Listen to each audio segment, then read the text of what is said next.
Assalamualaikum warahmatullahi wabarakatuh. Perkenalkan, nama saya Sondang Eko Irawanto dari kelas T4205, NIM 1201180307. Pada kesempatan kali ini, saya akan menjelaskan tentang salah satu materi di PTLF, yaitu tentang routing sheet.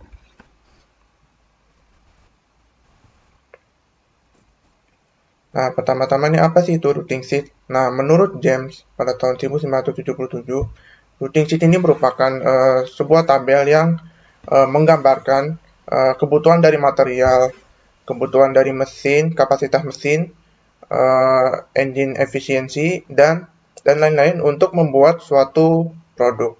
Nah, jadi routing sheet ini dibuat untuk menentukan berapa jumlah fasilitas yang diperlukan dalam satu proses produksi.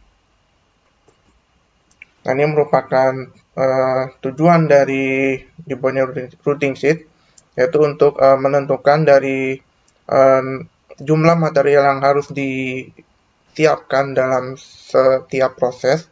Lalu yang kedua itu untuk menentukan dari theoretical number of machine yang harus disiapkan, yang harus disiapkan.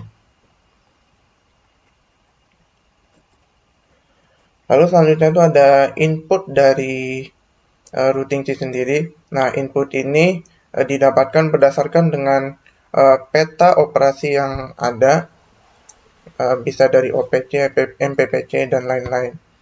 Di mana inputnya itu ada operationnya, terus juga nama dari fasilitasnya, terus juga process time, scrap, dan juga efisiensi.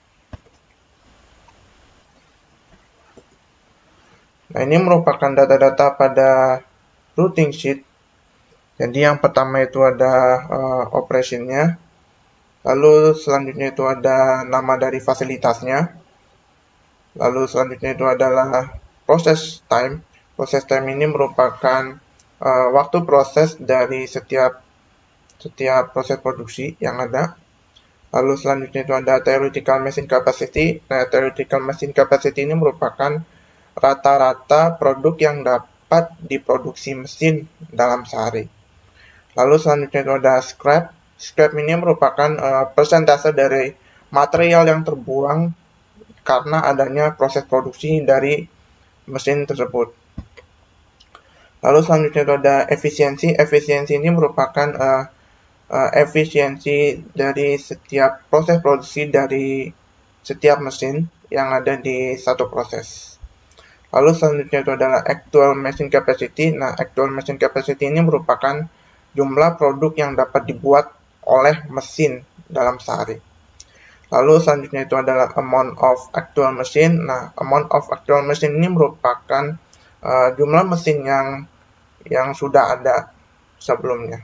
Jadi ini merupakan mesin yang existing. Lalu selanjutnya itu adalah required production amount. Lalu ada prepare production amount.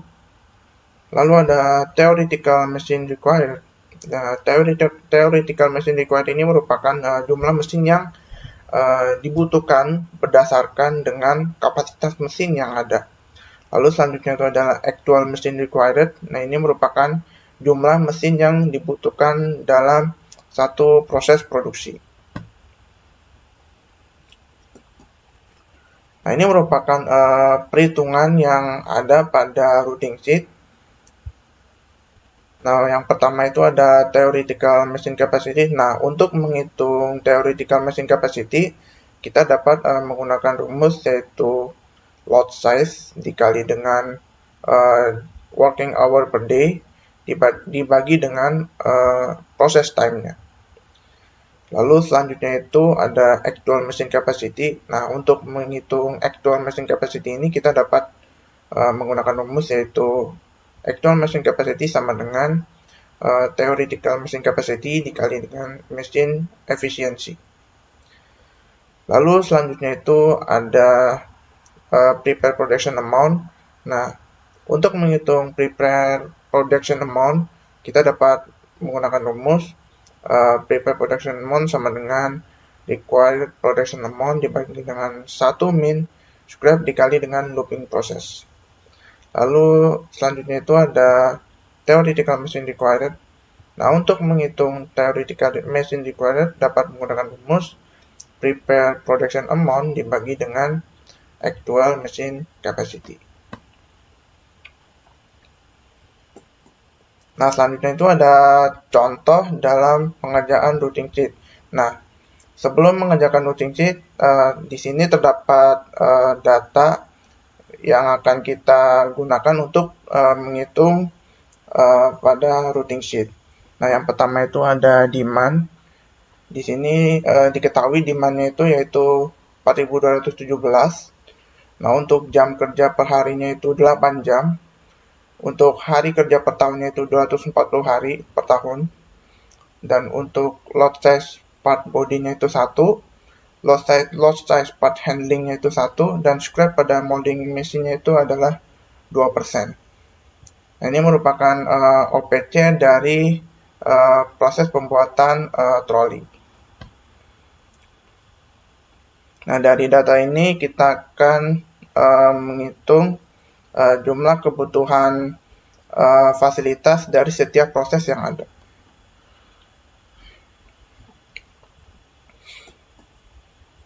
Nah, ini merupakan routing sheet dari data-data yang sudah ada tadi. Nah, jadi di sini ada operation, facility, processing time, theoretical machine, dan lain-lain. Nah, yang pertama itu kita tentukan dulu operation-nya berdasarkan OPC yang sudah ada. Ya, jadi berdasarkan dengan OPC yang sudah ada, kita dapat melihat bahwa terdapat operation 1, inspeksi I1, O2, I2, dan O3. Dan untuk facility-nya itu terdapat molding machine, inspection table 1, assembly table, inspection table 2, dan juga packaging table.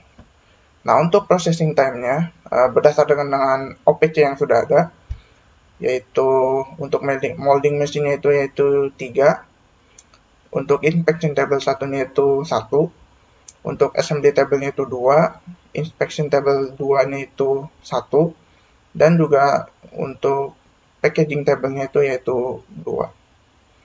Lalu selanjutnya kita dapat menghitung theoretical machine capacity, di mana dapat menggunakan rumus load size dikali dengan working hour per day dibagi dengan processing time.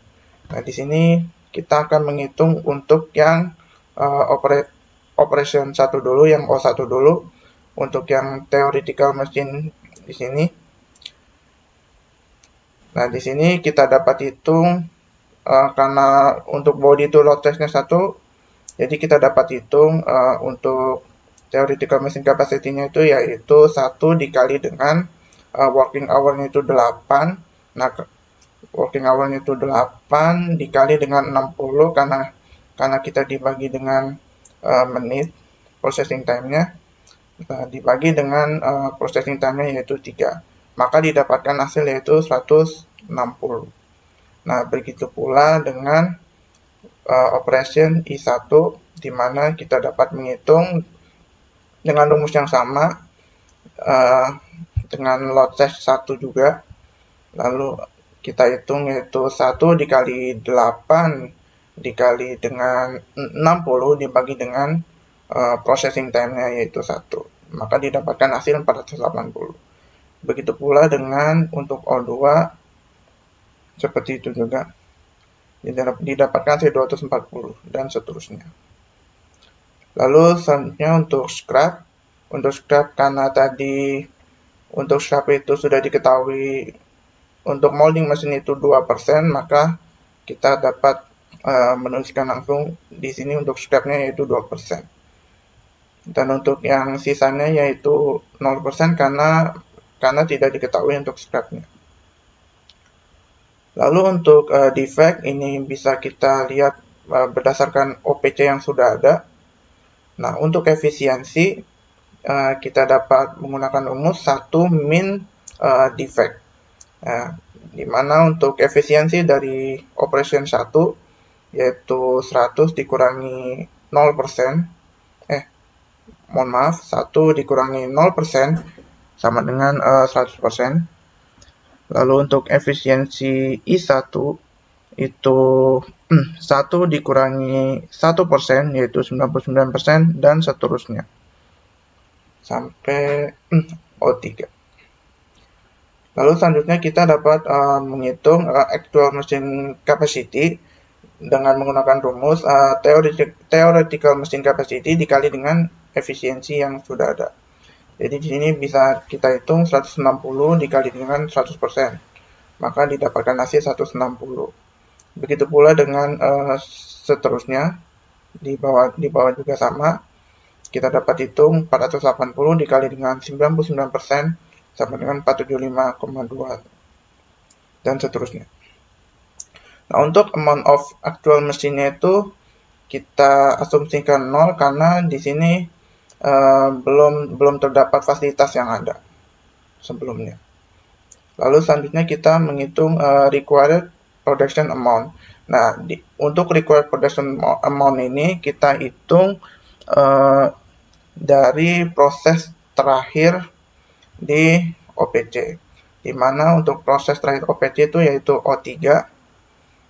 Nah, di sini kita hitung berdasarkan data sebelumnya, yaitu dengan demand dibagi dengan hari kerja per tahun, di mana untuk demand-nya itu yaitu 4.217 dibagi dengan 240, maka didapatkan hasil 17,570833. Nah, setelah kita menentukan required production amount pada O3, maka kita dapat menghitung prepared production amount pada O3 juga.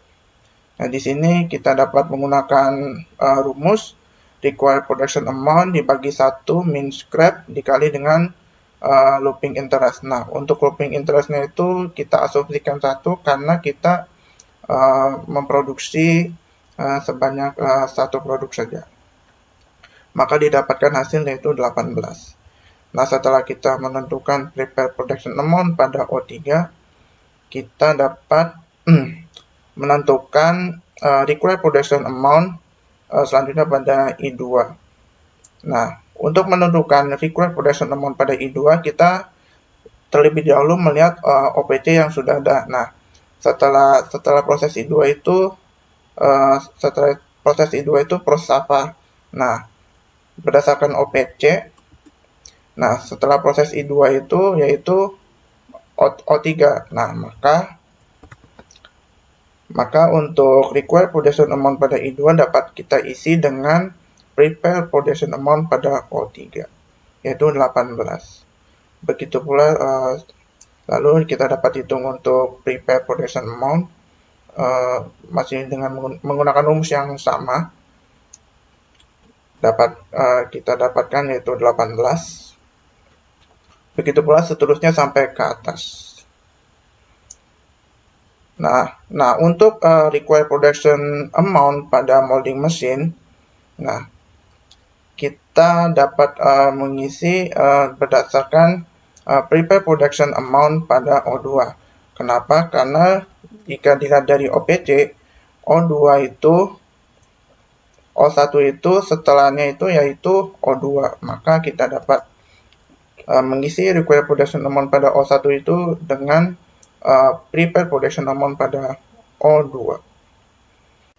Lalu selanjutnya kita dapat menghitung theoretical machine required dengan rumus prepared production amount dibagi dengan actual machine capacity, dan juga menghitung actual machine required dengan rumus theoretical machine required dikurangi dengan amount of actual machine. Maka didapatkan untuk total actual machine required yaitu sama dengan 5. Jadi kesimpulannya, pada proses produksi troli dibutuhkan 5 fasilitas dari proses produksi troli. Sekian penjelasan dari saya, kurang lebihnya mohon maaf. Wassalamualaikum warahmatullahi wabarakatuh.